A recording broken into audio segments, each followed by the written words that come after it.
예, 여러분 안녕하세요. 마재광입니다. 2, 3일에 한 번꼴로 돌아오는 정치 논평, 오늘의 정치 논평 시작을 하겠습니다. 첫 번째 소식을 한번 볼까요? 민주당 김건희 일가 땅으로 고속국도 종점 변경, 국토부 해명하라. 무슨 얘기인고 하니 더불어민주당 권칠승 수석 대변인이 이제 오늘 국회 브리핑에서 주장을 했습니다. 국토부가 윤석열 대통령 취임 후에 김건희 여사 일가가 가진 축구장 3개 면적에 달하는 땅 인근으로 고속국도 종점을 변경을 하려다가 실패했다라고 이제 주장을 하고 있는 건데요.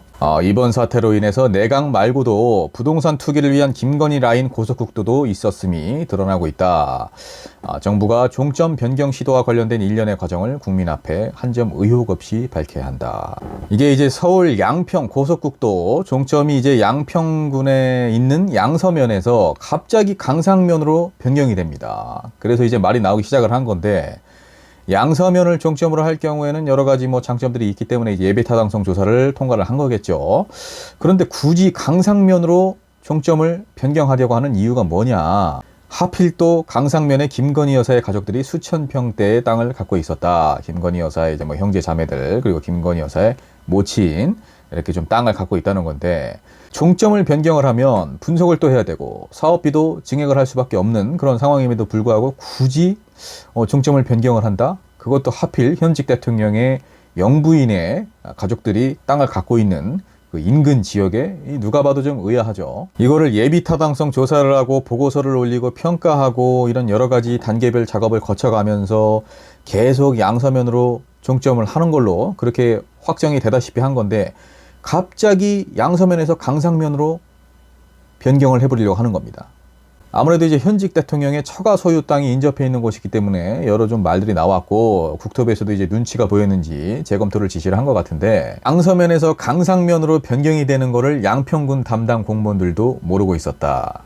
더욱이 계속 말씀드렸듯이 최소 수백억 대의 예산이 증액이 될 수밖에 없는 그런 상황이었는데, 이해가 좀 안 가는 변경이다라는 거죠. 이게 특정 정치인이나 어떤 특정 세력과 결부된 것이 아니냐. 여러분, 그런데 이 오얏나무 아래에서는 가끈도 고쳐 쓰지 말라고 그랬습니다. 김건희 여사와 관련된 여러 가지 의혹들 정말 명백하게 시원하게 어느 것 하나 해결된 게 없기 때문에 100번 1000번 양보를 해서 이것이 정말 우연의 일치다라고 해도 일처리를 좀 제대로 해야죠. 매번 이런 식으로 처리를 하다가 의혹이 불거지면 이 핑계 저 핑계 대면서 황급하게 철회를 하고, 의혹을 제기한 쪽에게 정치 공세다, 음모다 이러는 거, 국민들을 바보로 하는 겁니다. 이거를 지금 강상면에서 양서면으로 변경을 하려고 했던 이유, 왜 변경을 하려고 했는지 그 이유를 정부에서 명백하게 밝혀주시길 바라고, 그 사유가 많은 국민들이 보기에 납득할 만한 사유인지 한번 지켜보겠습니다.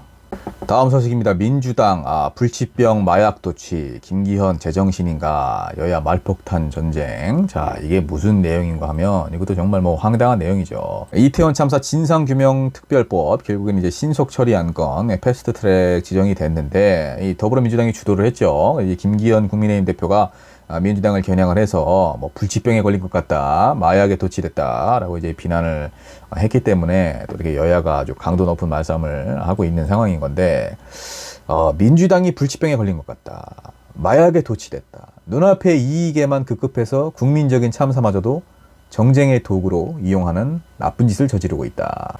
여러분, 이 이태원 참사 특별법을 제정을 하는 게 도대체 정치적인 유불리랑 무슨 관련이 있습니까? 이태원 참사 관련해서 누가 제대로 된 처벌을 받았으며 누가 책임을 졌습니까? 정부에서 나몰라라, 서울시도 나몰라라, 행정안전부도 나몰라라, 경찰청장도 나몰라라, 용산구청도 나몰라라. 유가족들은 어떻게 하라는 겁니까 지금? 특조위를 구성을 하는데 유가족들에게 직접 특조위원을 구성하게끔 하면은 정쟁의 빌미가 될 수 있기 때문에 하도 국민의힘 쪽에서 그렇게 따지고 드니까, 이번에는 세월호 때랑 다르게 여야 그리고 유가족들이 추천하는 추천위원회를 별도로 두고 그 추천위원회에서 위원을 추천하게끔 하자. 여기서 유가족들이 얼마나 더 양보를 합니까? 아니, 서울 도심 한복판에서 사람이 159명이 죽었으니까 진상규명을 하자. 정부에서 지금 너무 편향적으로 조사를 하고 있고, 이와 관련된 높은 사람들은 다 빠져나가고 아직도 여전히 책임지지 않고 부와 권세를 그대로 누리고 있는데, 관련해서 자료 제출 명령, 감사 요구, 청문회 이런 걸 요구하는 게 부당한 겁니까? 이게 정치적인 거고? 특별조사위원회가 특정 행정기관에 속하게 되면 여러 외압들, 이해관계들 이런 것들로부터 자유로울 수가 없기 때문에 독립성을 갖게 해달라. 이게 정쟁입니까? 정부의 5개 부처가 온갖 꼬투리를 다 잡아서 특별법 제정을 반대하는 거. 이거야말로 정치적인 행위죠. 그 중에서 하나만 예로 좀 들어보겠습니다. 고용노동부가 이 특별법 제정을 반대하는 이유가 뭔지 아십니까, 여러분? 이 참사 피해자들을 치유, 휴직에 정부가 왜 관여를 하느냐, 정부가 왜 지원을 해주느냐, 그건 노사가 알아서 할 일이다. 지금 이겁니다. 제가 사건 발생 1시간 전에 근방에서 압사를 당할 뻔했습니다. 간신히 빠져나왔는데 참사를 뭐 직접적으로 목격을 한 것도 아니고 참사에서 살아나온 것도 아니지만 1시간 전에 압사를 당할 뻔한 것이지만 그럼에도 불구하고 그 공포, 트라우마 이런 것들로 정말 한동안 너무나 힘들었습니다. 아직도 사람 많은 곳은 좀 가기가 그래요.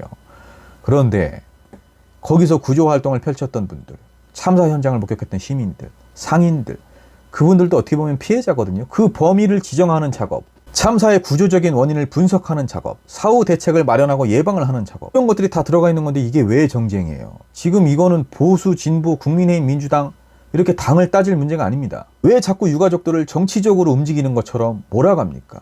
국민의힘이 계속 그러는 거예요. 왜 자꾸 유가족들을 벼랑 끝으로 몰고 갑니까? 이태원 참사 특별법, 여야 구분을 지을 게 아닙니다.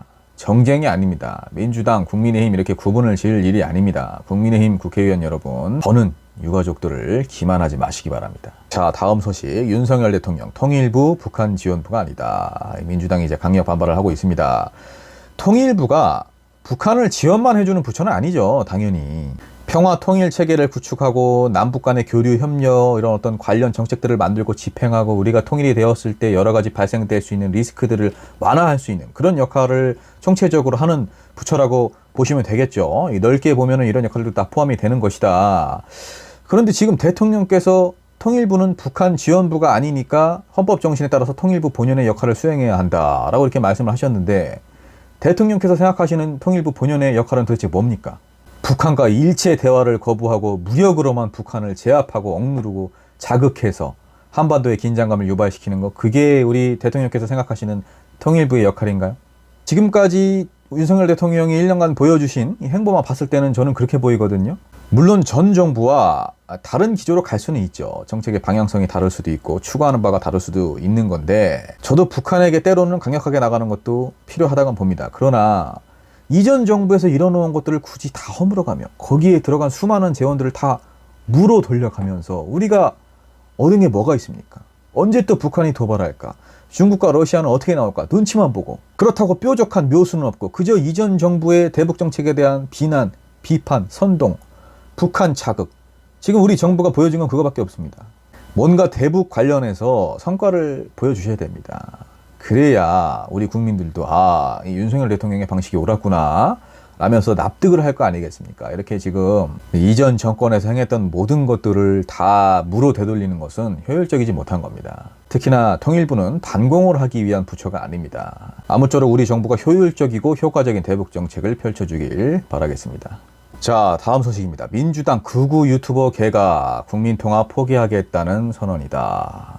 지난달 말에 이제 윤석열 대통령이 단행한 장차관 인사를 두고 더불어민주당이 극우 유튜버 개각이라고 강력하게 비판을 했습니다. 통일부 장관 후보자에는 적대적인 대북관에 매몰된 사람을, 국민권익위원장에는 권력에 기댄 BBK 정치검사를, 국가공무원 교육을 책임질 인재개발원장에는 극우 유튜버를. 인사가 엉망이죠. 극우 유튜버 김채환 씨죠. 이분이 강사 출신이세요. 유명한 영어 강사셨는데 교육 쪽에 오랜 기간 몸을 담으셨기 때문에 이분의 뭐 강의 스킬이라든지 역량 이런 것들과 관련해서는 제가 발언을 하고 싶지는 않습니다. 이 부분은 뭐 제가 평가할 영역도 아니고 수험생분들이 더 잘 아실 것 같고요. 다만 이제 제가 지적을 하고 싶은 부분은 이분이 국가공무원 인재개발원장에 지명이 되셨어요. 근데 아시다시피 공무원은 정치적 중립을 지켜야 됩니다. 그런데 지나치게 이렇게 한쪽 이념에 편향적인 사람을 공무원 인재개발원장에 지명을 한다? 물론 국민의힘에서 주장하는 민주당 쪽도 지난 정권 때 편향적인 인사를 하지 않았냐라는 부분, 저는 어느 정도는 이 부분 인정합니다. 어느 정권을 막론하고 보수는 보수 쪽 인사를, 진보는 진보 쪽 인사를 아무래도 추천을 하거나 임명을 하는 거, 우리가 그 부분은 인정을 해야 되겠죠. 그런데 이분은 지금 너무 심하지 않습니까? 유튜브를 운영을 하는 것도 정도가 있는 거지. 문재인 전 대통령이 일부러 마스크를 벗게 해서 군인들에게 생체 실험을 했다? 박근혜 전 대통령 탄핵 집회 때 중국 공산당이 개입을 했다? BTS 멤버들이 윤석열 대통령을 보면 큰절이라도 하고 싶어 한다? 지금 이런 것들이 이분이 지금 평론가도 아니고 분석가도 아니고 그렇다고 정당인도 아니고 그저 도를 넘어선 음모론자 그 정도밖에 저는 생각이 안 되는데 지금 이런 사람을 다른 직책도 아니고 국가공무원 인재개발원장에 지명을 한다? 매우 부적절한 인사다라고 생각이 들고요. 당장 철회를 해야 됩니다.